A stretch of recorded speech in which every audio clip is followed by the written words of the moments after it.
My daughter prayed this morning and she said, I hope we know God's love. God is love. Now, that may sound cliche to a lot of people, but hearing a 5-year-old say that is something that a lot of older people are missing. And I told my daughter, I told her to never forget that. As old as you get, the older you get, never forget that statement. Because so many times we start off with God's love, then we get so traditional that we forget what is love. Then we start making our own traditions of what love is.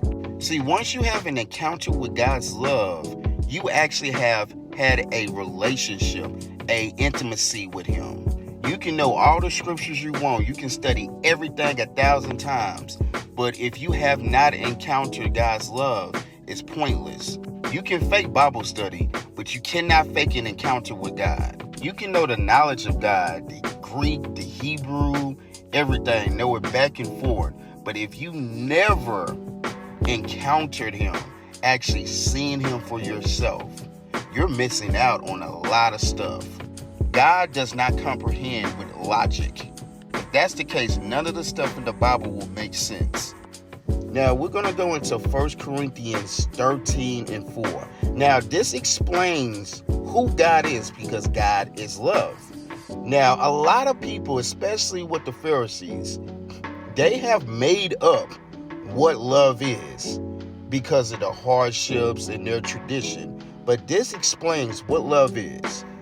Now, it says, love is patient. Love is kind. It does not envy. It does not boast. It is not proud. It does not dishonor others. It is not self-seeking. It is not easily angered. It keeps no record of wrong. That's a big one. It does not delight in evil, but it rejoices with the truth. Now, we know what the truth is. The truth is Jesus. It always protects, always trusts, always perseveres. Now, if you look in the King James Version, it's a little bit different. It says charity instead of love. Charity suffers long. It is kind, and it envies not.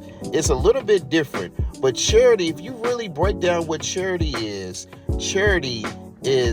giving to others. Now, Matthew 11:29 explains Jesus and who He really is.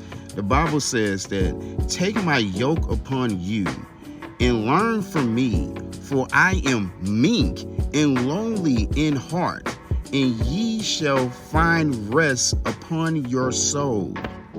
So if you don't know what meek is, this is the definition of meek. The one thing that the Pharisees hate: quiet, gentle, easy, imposed on. They hate this. Now, if you go to the beginning of that, it talks about you can do all of these stuff like prophesy. You can do all of these miracles, but if you do not have love, you are nothing. Now, if you don't know my experience, I had many encounters with Jesus Christ. I have seen Jesus, I have seen God, I have seen angels.